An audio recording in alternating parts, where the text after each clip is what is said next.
Take 3. Okay guys, I'm back from 3 days out in the Mojave. I actually spent 3 nights out there. I went out there to scout some trails, okay? Scout some trails. So I basically based myself there at Afton Canyon Campground and took off from there back to the Mojave Wash. And then from the Wash, took off up into the Caddy Mountains there at the base of the Caddy Mountains. Checked out that tent, went up by that old bus and stuff, around, and then back down into the Wash, and back to Afton Canyon for the night. So that was Wednesday, because I only had a few hours before the sun went down, okay? So that was number one thing I wanted to do. So I got a little video of that, and it just got dark so quick. It was like, holy cow. 1, 2, 3, 4, 5. I figured just go back to Afton Canyon and camp out for the night. So that was Wednesday night, or Wednesday.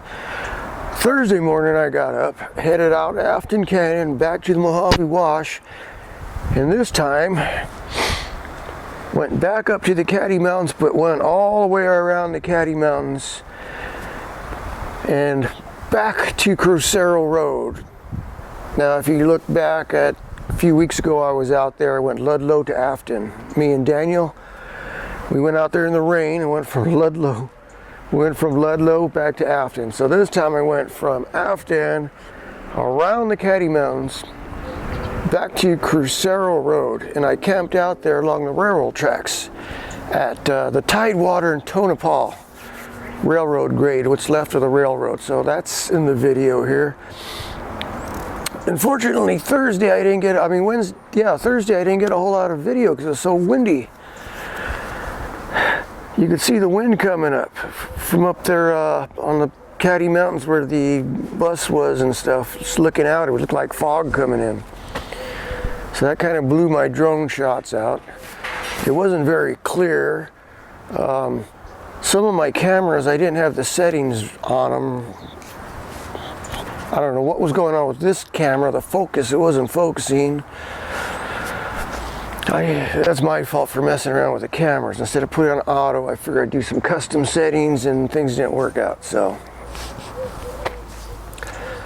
But I did check out the route. The route is open, fairly easy. Any decent four-wheel drive can do it. A stock four-wheel drive should have no issue other than the soft sand. And the trail was open. So yeah, that was Thursday. So Friday morning I got up and I headed back to Afton Canyon. First stop, the Bacon Ranch, the Bacon Strip it's called, the landing field. And from there I went to the Mojave Megaphone, and from there I went to Crucero, which is at the railroad. The Crucero Road ends right there at the railroad tracks. So I hung out there till about 4 o'clock, and I'm thinking, well, should I camp here? It's still kind of early, but what else is there to do? So from there I go, well, let's just head on back to Afton Canyon before it gets dark. So made for a little interesting footage going through the canyon at sunset. The water at the canyon, at the water crossing, is up to my doors. I had a watermark up to here on the back door there, so I'd say it's at least 3 feet deep, 36 inches. And yeah, so that was Thursday.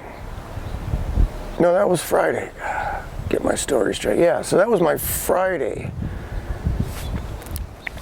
But that's a good loop. You want to go on a trip and base yourself there at Afton Canyon, yeah, go out off the Wash, out to the Mojave River Wash, and go around the Caddy Mountains all the way around, and then end up back at Afton Canyon Campground, if you can get across the water. So yeah, that would be a good little loop to do. A little group run. That can take an all day. I split it in 2 days. Saturday morning was Afton Canyon Campground all the way out to Kelso Road. You basically follow the railroad tracks all the way out to the power lines, and then follow the power line road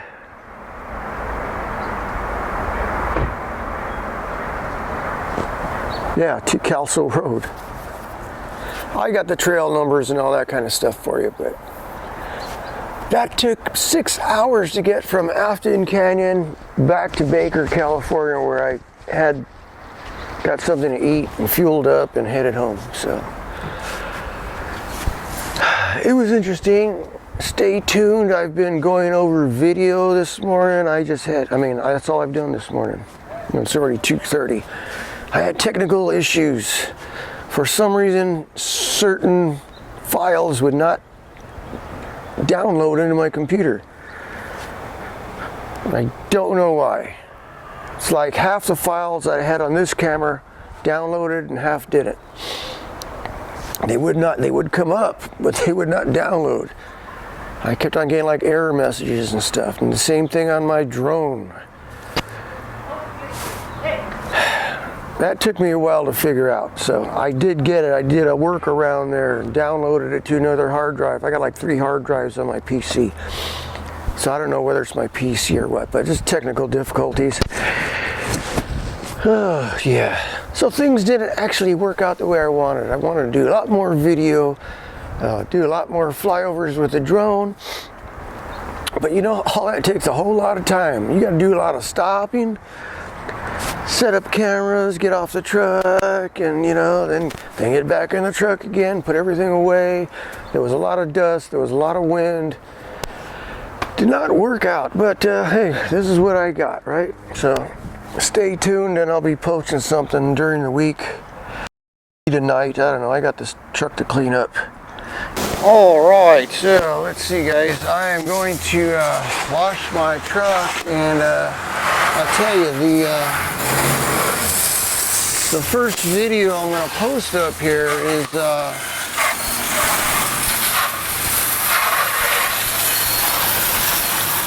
is just up to that blue bus and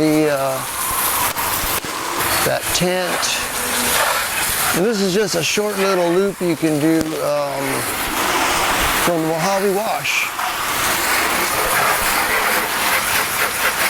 It goes up out of the wash, cuts across, and then joins back in the wash by the water tank there. So I'll post all the trail numbers for you and maybe include like a little diagram or something, a little map or something. I got all kinds of mud in here, so stay tuned for that.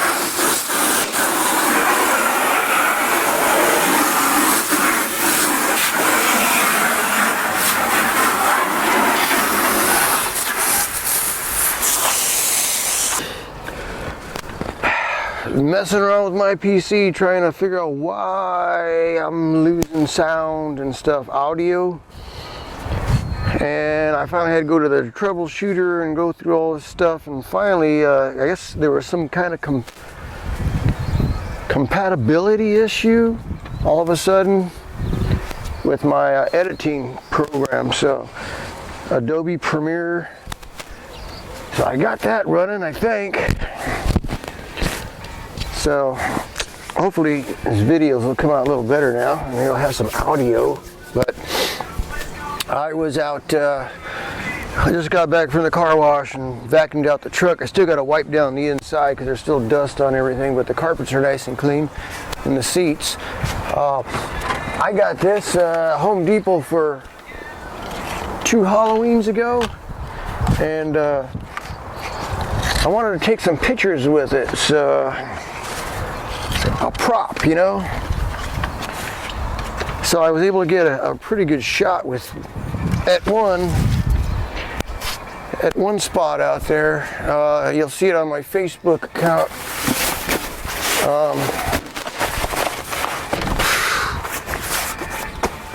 The issue I've heard people complain about, especially with camper shells or toppers, they call them, dust. The dust getting inside, I never really even thought about it. It's the back of the truck.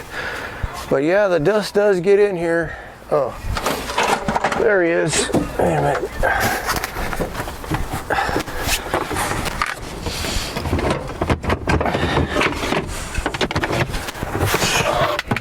This guy lost his leg out there. I was trying to get it out of the back there, and the leg was caught on something and it just snapped off at the hip bone. It's a hinge. It's made to move, but it's really cheap plastic, you know. Typical cheap plastic import junk. What I'm trying to get out of here, because I'm not ready to actually clean this out, but I got trash. Since I didn't take, like, I didn't really stock up on a lot of beer like I normally do, which was kind of a good thing, I guess. I'm using this for garbage, which works perfect because your garbage doesn't fly all over the place. I usually take like a plastic trash bag, but sometimes those things just bounce around and open up, and then you still got trash all over. But yeah, I was out by the railroad tracks. I made a stop. Actually, I ran from Afton Canyon all the way out to the power line road, and the old telegraph lines are still out there in a pile. Unfortunately, these are not in pristine condition. There are chips and some cracks, you know, missing in them. This is kind of nice blue. Got some greens. Hemming gray 42s. I figure, hey, they're still out there from, I was out there, what, October, the end of October? Yeah, so I picked up some, but like I said, they weren't in very good condition. So just, you know, I guess just turn them around, right? Might add character to them anyway. So some of them, this one's not bad. This one still has the wire hooked up to it.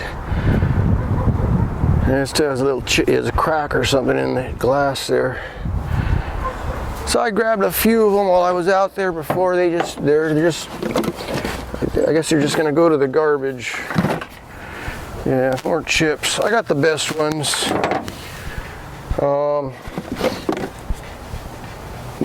Now there's piles of the poles from Afton Canyon as you go on up along the railroad tracks, but the ones closer to Afton Canyon are rated. There's nothing left but broken ones.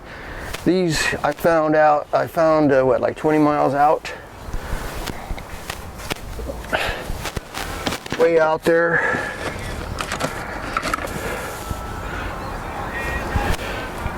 And I could have got a lot more, but what am I going to do with them, right? But Michael Marge 412 is interested in these. So one of my long-time YouTube subscriber. Thanks for watching. Yeah, if you want these, I'll send them to you.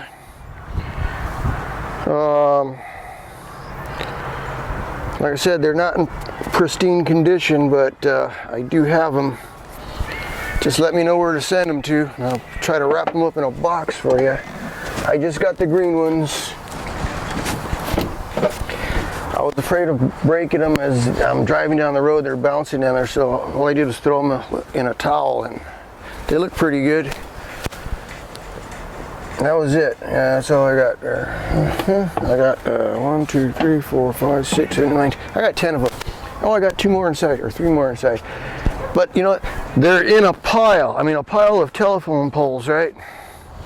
And there were some in there that were pretty good shape, but I wasn't gonna go crawling around in this pile of logs, you know, telephone poles. I'm out there by myself. If something should fall or slip, you know, pin me in there for the next 3 days. So I just got the easy ones. And there were some more even further down along the tracks. But that's enough. That's enough. Like I said, they're not in pristine condition, but I picked them up. So if you want those, you can have them. It's just garbage. Here's something about garbage out there, especially in the campground. I noticed campers, they've got trash cans there in the campground. But you know what? When the trash cans are full, people still try shoving the stuff in there, or they leave all their garbage on the outside of the can there, and then the animals get to it, and then there's garbage all over the place. And they leave everything from clothes to camping gear. They just leave it there. Heck, you know, somebody will pick it up, I guess.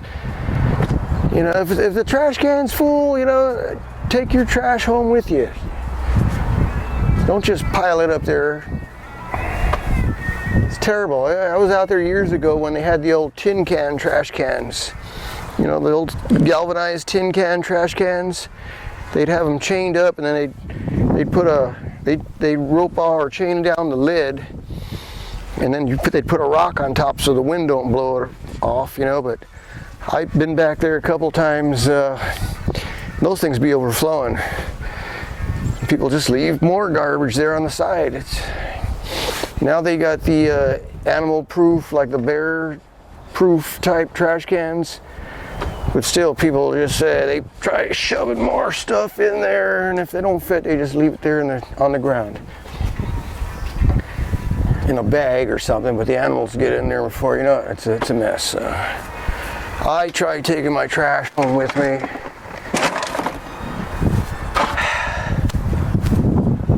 So thanks for the views and for subscribing and helping this channel grow a little bit. We'll see what happens. I got work to do.